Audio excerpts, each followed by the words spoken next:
Hiya! Tonight's review, Waterloo. I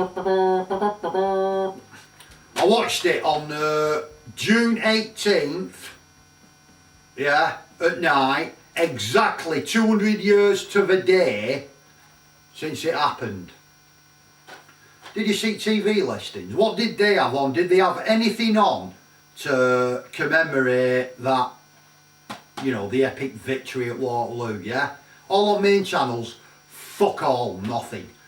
Hardly anything on any others. There was something on one of the other channels about his invasion of Russia, but it's Waterloo.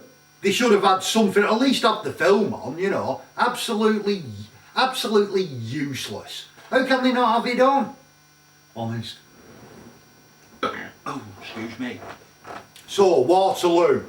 1970, Sergio Bondarchuk directing about the fatal Battle of Waterloo, obviously. Apparently the original Russian version ran for about 4 hours, I think, but the version we have now is 2 hours. I don't think the 4 hour one has ever been released, yeah? That won't be a bad director's cut for watch. So the film chronicles bit starts off where he's got to abdicate Napoleon, and he goes to Elba. Is it Elba? Island of Elba. Escapes, gets his men back, tries to take over again, and all culminating in the Battle of Waterloo, yeah, with Wellington.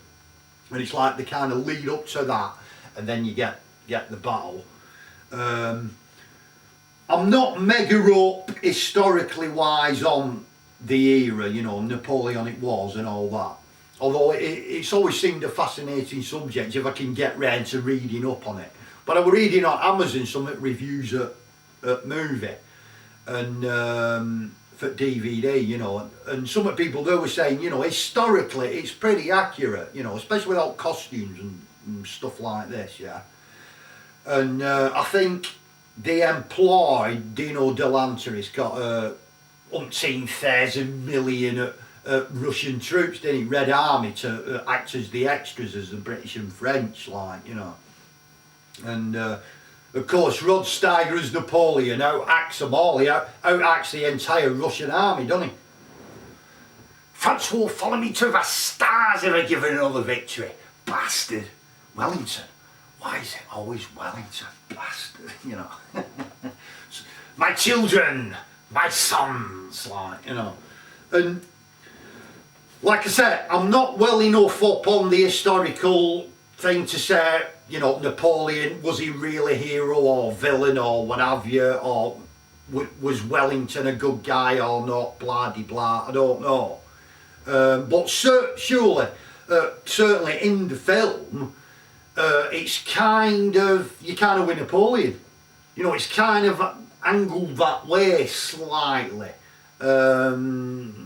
Whereas the Duke of Wellington, you know, obviously upper class and all this, look at all this rabble, all these men calling his men. Whereas Napoleon seems to be more with his men, kind of thing, writing out letters personally to the guys who died, writing off to parents and all that. So it's kind of a bit sympathetic towards Napoleon, I'd say, the film. Not that it bothers me either way, I mean, you know, I'm just in the film, like. And what Christopher Plummer's got as well as Wellington. So you get the build up to this stuff, which lasts about 50 minutes, and then the final battle goes on for nearly an hour. And a tremendous spectacle, well filmed. They must have had about 900 cameras filming all that stuff. I mean, how they choreographed that. I mean, it must have been bloody murder. But worth seeing.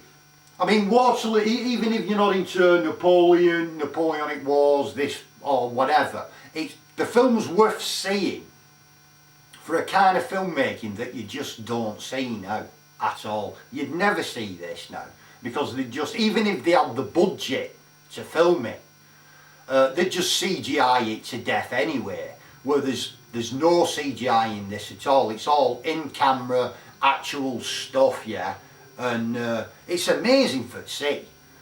I mean, you can take all the CGI in the world, it just can't better practical, in-camera, you're there type effects, and it's fucking awesome. And yeah, that's good at the end as well, when you see, you know, when it's over, mass slaughter at battlefield and all this. I mean, I don't know how they went on then in cleaning all that up. I mean, what did they do? Did they just build mass graves and throw everyone in it and bury them, or did they take them all off singularly and put them in graves? I don't know, but fucking hell, it'd take you fucking months clear that up. Yeah, Waterloo, definitely worth a watch, if only just for the spectacle of seeing all that kind of, you know, in the camera stuff. It's actually there, no model work, CGI or all that crap. So yeah, I give Waterloo what, 4.5 Napoleon hats out of 5.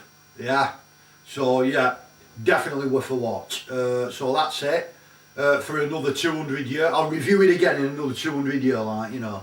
And that's it. Hope you enjoyed it, and see you later. I can't believe my ears. You all stand before me waving a piece of paper, crying, abdicate, abdicate. I will not! I will